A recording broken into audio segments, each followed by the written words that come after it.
please be quiet? This is a hospital room. Shut up. You must come no matter what. It's your brother's wedding day. If you don't come, you're not family. Who's being noisy now? I pressed the nurse call button, knowing her words would disturb other patients in the room. My name is Abby, and I am a 32-year-old office worker. Since I was young, I've focused solely on studying. In turn, I never experienced romance. It was the same throughout high school and college. I loved studying and devoted myself to academics. As a working adult, my focus shifted from studying to work, immersing myself in my job every day. During this time, I turned down several men who approached me because I wanted to prioritize my job. Eventually, men stopped asking me out.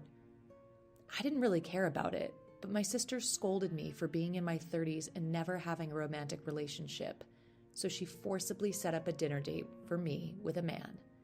That's when I met Ryan. Ryan was a junior coworker at my sister's office, and he was someone she looked up to. This wasn't because he was good at his job, but because he was very honest, had a great personality, and was friendly, so everyone adored him. He was also known for his excellent cooking skills and made delicious meals quickly and easily during house parties with coworkers. My sister thought he would be perfect for me, a workaholic who neglected household chores, so she introduced us. When I actually met him, I understood what my sister meant. There was something about him that made me feel at ease. Surprisingly, he fell in love with me at first sight. I wondered why he was interested in someone like me, but he thought I was a cool and attractive woman and wanted to get to know me better.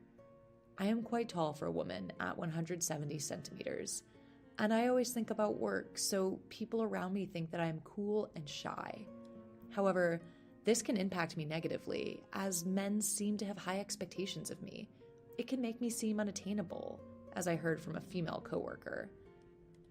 Seeing my blushing face from Ryan's confident approach, my sister smirked and said, "You two should meet again, just the two of you." She then encouraged us to exchange contact information.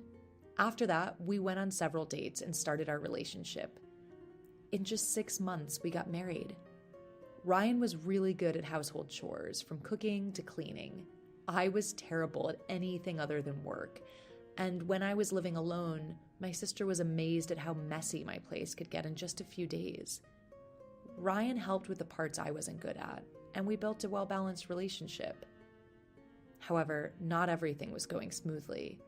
It seemed that marriage wasn't just about the couple. Problems came from outside the relationship as well. For us, it was my mother-in-law.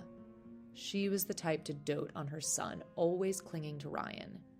Ryan had a hard time because of this, as he was not allowed to live alone and wanted to get married and move out as soon as possible. I mean, Abby, why are you dressed so shabbily? Huh? I always dress like this at home. You should dress nicely. It's embarrassing for Ryan's wife to look like that. Among other things. What? Why is Ryan in the kitchen? Because I'm better at cooking. That's not acceptable. Why is the husband cooking? The wife should be the one doing it. It's fine, Mom. I enjoy doing it. My husband would always step in to calm her down, but my mother-in-law felt like I had taken her precious son away from her, so she targeted me. In the midst of all of this, we received news that my brother-in-law was getting married. Of course, we planned to attend the wedding, but unfortunately, I got sick 3 days before the ceremony and had to be hospitalized. My husband and I discussed it, and since the hospital said I needed to stay for about 5 days, it seemed like I wouldn't be able to attend the wedding. There's nothing we can do about it. He said he would let his family know. The cause of my hospitalization was a gastric ulcer, and at first the pain in my stomach was unbearable. But after 2 days, the pain had lessened, and with nothing else to do, I asked my husband to bring my laptop and ended up working. My doctor had told me to rest, but I thought that some light work would be fine, even though I knew it wasn't the best idea. Suddenly, the door to my hospital room rattled open. I thought my husband had come to visit, but it was actually my mother-in-law. "Oh, hi, mother-in-law. What brings you here all of a sudden?" "I came to tell you the time of the wedding." "Huh?" I didn't understand. My husband should have informed her that I wouldn't be able to attend the ceremony. Didn't Ryan tell you that I can't attend because I'm in the hospital? He did, so what, huh?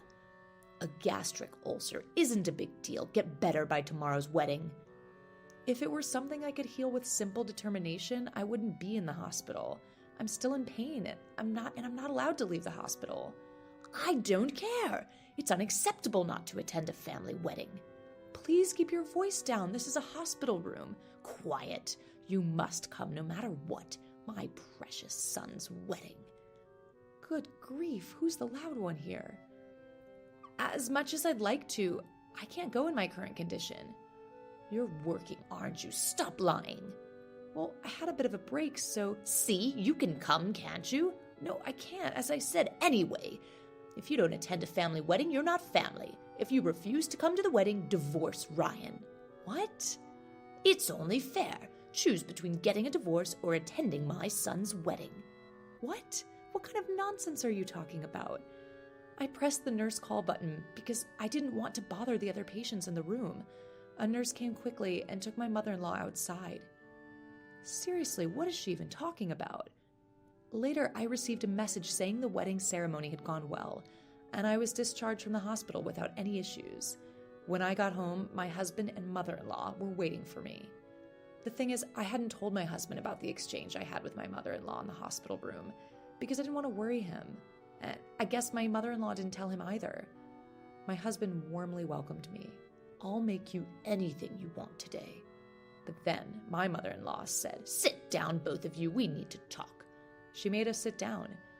My husband looked at his mother, not knowing what was going on. You didn't come to the wedding ceremony after all. As promised, please divorce Ryan. She placed the divorce papers on the table. What? Divorce? Why is this even a discussion? I'm sorry for keeping quiet. I didn't want to worry you before the wedding ceremony. I explained what had happened in the hospital room. Are you serious? He looked at his mother in disbelief. I've never liked you. I'll be relieved once we cut ties with you. Hurry up and sign the divorce papers. I got angry and decided to fight back. Fine, I'll sign. What, Abby? What? I signed the divorce papers and presented them to my husband. Ryan, please choose. Either divorce me or cut ties with your mother. What? My mother-in-law laughed at my statement. What are you talking about? Ryan is my son. He's going to choose me first, of course. I ignored my mother-in-law's remark and stared at my husband. Then my husband said, I'd rather cut ties with my mother than divorce Abby. At this, my mother-in-law panicked. Why, Ryan? I'm sick of your interference, Mom. You have no right to decide my divorce. What? My mother-in-law then lunged at me. How did you get to him? Excuse me? Why would Ryan choose someone like you who doesn't even do housework and just lives off him? You must be deceiving my son. We were dumbfounded by my mother-in-law's words.